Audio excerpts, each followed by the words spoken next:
Hello. Welcome to Matters of DeCorum. I'm Scott Corum. This is what matters to me.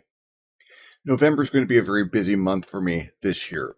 This year being 2021, because I've taken on a couple of personal challenges, personal and professional challenges. I wanted to talk about what I'm doing in November, and I wanted to discuss some insights that one of them have given me into how I run games and how I present them and why it's different. Challenge number one, this is the month for, this is NaNoWriMo, or National Novel Writing Month, and I have taken the challenge to write a novel this month. I've had a couple of things in my head that I wanted to get out. I want to present a comprehensive yet entertaining look at the setting of Destiny 2025 that I want to produce for the Victory system. I've been doing it in bits and pieces rather than presenting an entire setting book. I figured a novel wouldn't hurt. Something fun and engaging to sort of travelogue people through some of the more interesting elements of the setting. So, 50,000 words in a month. It's not insurmountable. A couple of years ago, I could have done it very easily. My brain's not working the way it used to, so it's a little trickier. But I like me a challenge, so I've decided I can do that. The other one's a little longer to explain. I have mentioned the layer action a few times on this podcast, or on this channel, and I am part of a group that does podcasts doing real plays of D&D games. We have a lot of content stored up, and we are constantly producing content for release as audio, as podcasts at this point in time. I have taken on a larger role in the current podcast that we're doing, Mirth, Sin, and Fire. I'm doing the audio editing and adding music and other sound elements. The audio editing is being a very interesting thing, but it takes a good deal of time. The original recordings are 4 or 5 hours long. They're the original game playing sessions that were done several years ago at this point in time. And another member of the Layer Action, Candace, has already broken these down into episodic lengths, between 20 and 45 minutes long, depending on where the good break comes. And I need to go through, clean up the audio, do some editing, and then produce them so they're pretty for the podcast. And I've just finished the 15th episode out of 35 that looks like this series is going to run. And my usual rate is one every week or one every other week. I've decided I'm going to do the remaining 20 before the end of the year, by the end of 2021. And as many as I can do in November, which is a challenge. It's more of a challenge because I'm interspersing this with writing a novel, but I think I can do it, treating it like a 9-to-5 job, aside from taking time out to occasionally record a vlog. And it's that second one that's giving me some interesting insights.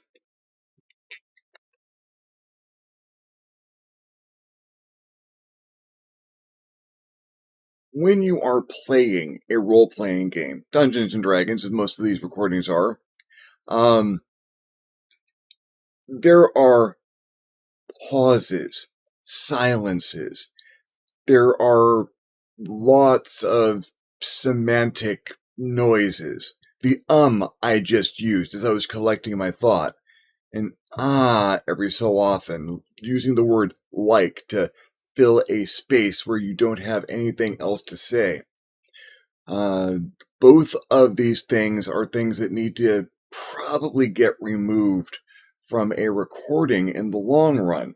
Those are the throat clearing, sniffles, the exterior noises, dogs, planes, trucks. We don't have an acoustically pure environment to do these things in, so the recordings are not acoustically pure and need to be cleaned up. And that's part of the job. I have gone through, and I see, like, at the rate that I need to work at this to make sure I get a good product, I see maybe 10 seconds of the recording at a time on my screen. I see the waveform. I'm starting to be able to recognize things. And when it's nice and flat, there's a silence. And if that goes on too long, I need to clip a bit out of that silence. When there's a bit of it's like a jagged rectangle for an or and those need to come out. And you start to recognize things on site or by the patterns of how things are flowing. You're listening to this the whole time. I usually end up listening to these things 2 or 3 times by the time they're done. Because when you're listening to a podcast, there is a certain pacing that is acceptable listening, that sounds crisp and precise, that makes everything sound smooth and professional. And I like to hit that pacing. You need to leave in enough pause so that everything retains its meaning, so that sometimes there's a dramatic pause, and sometimes a dramatic pause lingers a little bit too long. One of our people, the dungeon master, in fact, for a good part of these recordings, is at a different location. We're all in a room, but he is on a computer, on a screen in the room, and we are doing that. There's a little bit of lag. There's a little bit of trying to work out what was just said or waiting for the signal to get to one end of the other, and that lags on both ends. The pauses get a little bit longer. You snip out a little bit more.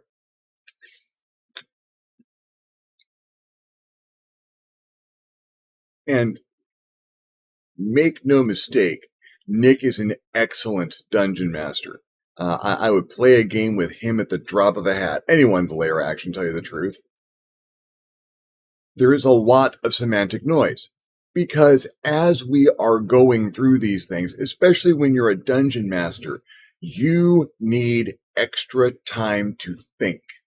And there used to be a set of commercials for Twix candy bars where someone would ask an embarrassing question and someone would eat an entire Twix while the screen froze for everyone else to get a little time to think of what they were going to do. Semantic noise is the equivalent of that. You perceive there is a silence that is going to be uncomfortable or too long. Someone is anticipating a response. You need to make a noise to respond. You throw semantic noise in there like chaff to keep them busy until you have an actual response. What? Well, I opened the door that we weren't supposed to open. What's behind there? Let me think about that for you. You can't say, let me think about that for a second. You're the dungeon master. You got to have the noise. You got to have the knowledge. What's behind the door that we weren't supposed to open? That's a broom closet, but there's a very interesting thing on the shelf. I make semantic noise while I'm making these recordings. You've probably caught a couple of ums already here in this one. And that's because that is part of the processing that we go through when we are generating concepts through language. You don't catch a lot of semantic noise in produced movies or television shows. That is because those people already know what they're going to say. Scripted material, unless it's very well written, well directed, and well acted, doesn't sound like conversations that we would have. You've made semantic noise. Everyone makes semantic noise. Everyone uses an now and then. It's not only culturally appropriate for us to do so, but it's part of how we have learned to process, part of how we've learned to keep the pacing of our language so that we can not talk faster than we think.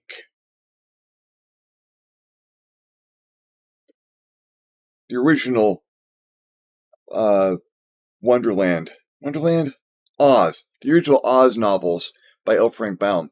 There's a character named TikTok. He is the army of Oz, a mechanical man, much like the Tin Woodsman, different origins, but he's got 3 different keys in his side. One for moving, one for talking, one for thinking. And Dorothy is amazed when she finds that he has a different key for talking than for thinking, wondering, isn't it impossible to talk without thinking? And no, that's not impossible. You can talk without thinking. I have done it several times. Fascinating things come out, usually when I'm exhausted. Um, but we also talk faster than we think sometimes. We get involved in a conversation, and the part of our brain that's generating language goes a lot faster than the part of our brain that is generating the concepts we're trying to convey. Language comes kind of quickly, the ideas behind language not so fast. So unless we pace ourselves, come up with a rate of speaking that matches the rate of our thinking, well, that's when semantic noise comes in. I've reached the end of this thought. I need to generate another thought. There's a silence here. There needs to be a noise here to match the pace I've been doing. There we go.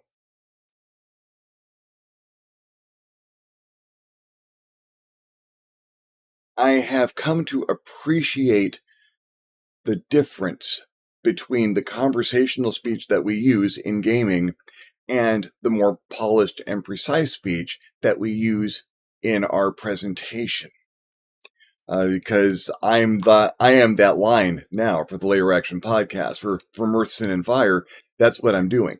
I am drawing the line between we had a good game session. It was relatively casual, actually, while we recorded it, and we knew it was eventually going to hit some level of production. What we were recording was us having fun playing D&D, and that comes through, and that's important. And you got to retain that feeling. At the same time, people who are listening to a podcast, people who are expecting a little bit of crispness and precision, a polished product, they need a certain level of pacing, a certain absence of things like semantic noise. You can't take it all out. You shouldn't take it all out. Some of it is appropriate to be there. You can tell there was stress and tension. You can tell the dungeon master was under a certain amount of tension because the pauses get a little bit longer. The semantic noise increases in frequency. There are questions coming up that there are not currently answers for that the dungeon master has to present. Watching Nick jump through those flaming hoops is kind of amazing. That's one of my favorite things to do is get in over my head as a game master and have to think my way out of it. Talking while I am doing it, sometimes talking through the problems, trying to think with my language centers. And that goes poorly sometimes until I catch up with the rest of my brain.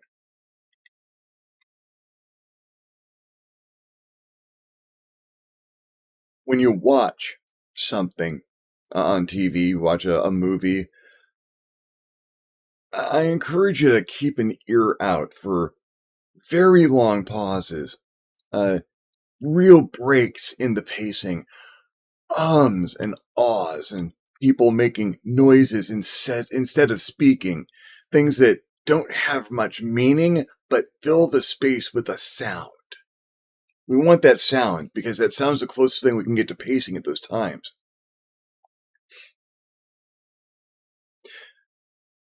I want you to listen for the silences. That's one of the things I've noticed the most. Going back over the recordings, I was not aware how much silence was in those conversations. And the big difference between the silence in conversation and having the silence in a presentation, in the conversation, the silences have meaning.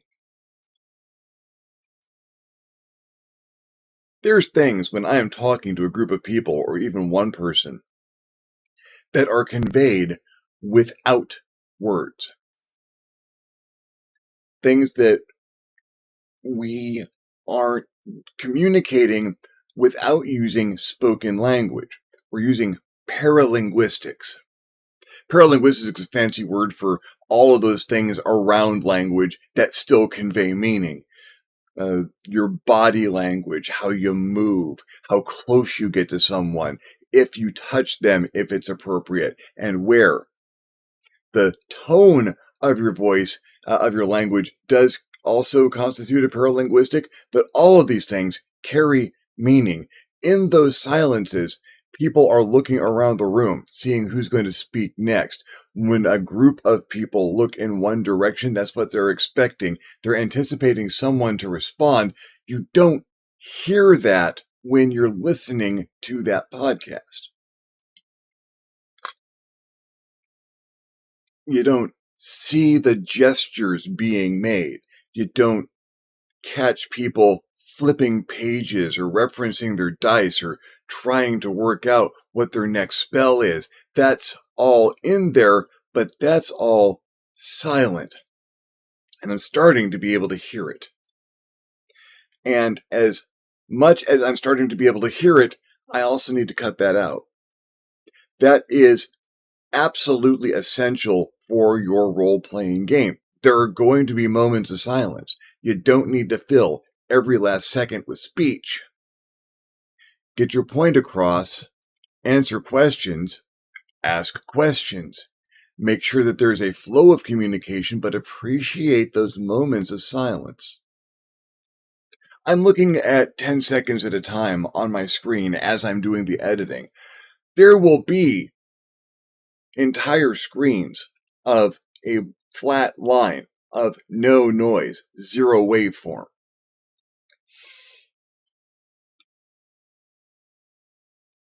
And those are tense moments, not in the game's plot necessarily, not in what is happening in that imaginary world.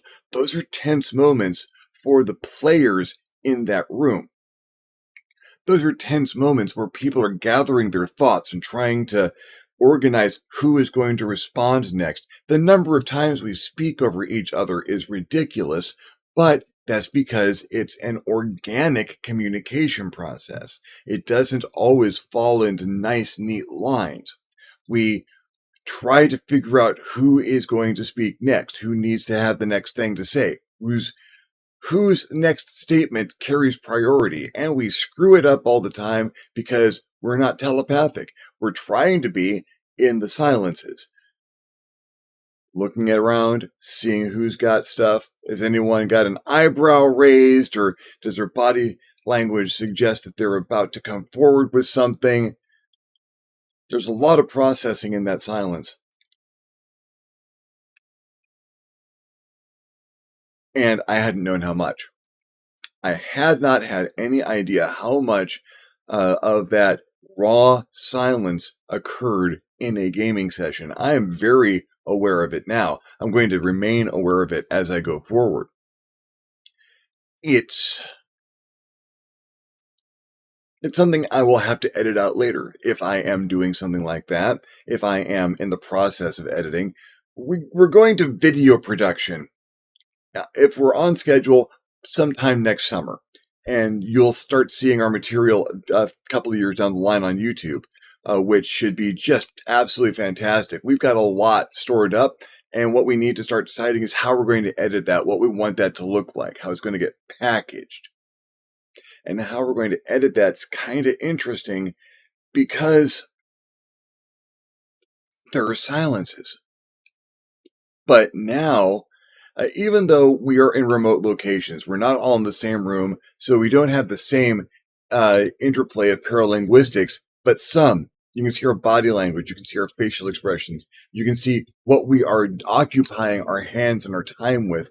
And I play with toys a lot. I need my hands busy while I'm thinking, and then kinesics. But you can see that in the video. So is it as important to cut out those silences? Maybe not. We need to see what it looks like as a group when we get to that point. But maybe one of the things I do with the podcast material, after I am done editing it, taking out the silences, taking out the semantic noise, doing a couple of passes of adaptive noise reduction, just making sure that everything is tidy.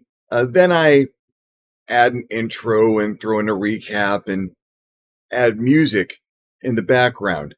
And that covers a multitude of woes. I'm not able to get every tiny little sound out. Sometimes there's a little bit left, but you don't notice so much if there's some good music in the background.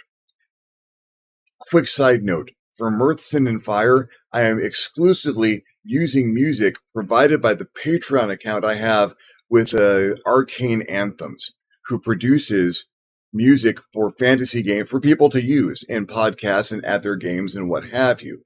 And his material is astonishing, and I would encourage you to check it out if you're interested in that sort of thing. I'll see if I can put a link in the description. But the music does fill some of that silence. I can leave a little bit more silence in because I know that I'm going to have something in the background that fills the ear and takes up some of that space. Hopefully, if I've chosen the songs correctly, I've added something that adds to the experience, that increases the tension and the mood of the existing events. So adding something like that to the video production will probably help because it is kind of the whitewash on the barn. It makes things look a little bit neater than they probably actually are. And it works. I just need to remember to respect the silence. Or if you are an aficionado of these things, as Depeche Mode would have you do, enjoy the silence now and then. Well, thank you very much for following me on this particular rant. A little technical, maybe, but I am really enjoying the process of doing this editing. And now that I've compacted my workflow down so that I'm doing more of it in a shorter length of time, I'm really kind of getting into it. Once you develop process, the work goes a lot faster. And that's what I'm working on now, is developing the process so that it's not that difficult a task. And hopefully a lot of this carries through into the video production. If you enjoyed the video, give me a thumbs up. If you didn't enjoy the video, give me a thumbs down. Feedback is feedback. If you have any questions about the audio editing, or you do your own audio editing, or you've got tips for me, that'd be amazing. Anything you'd like to hear me talk about, questions you have, go ahead and leave me a comment below. I will love getting your comment. You will love leaving me a comment. If you haven't subscribed to my channel yet, why not? My channel is awesome.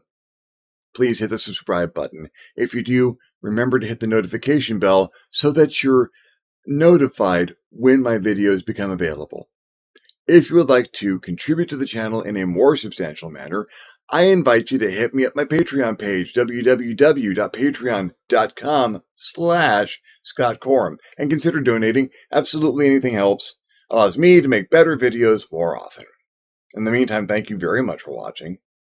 I'm Scott Corum. This is what has mattered to me, and I'll see you next time on the next Matters of DeCorum.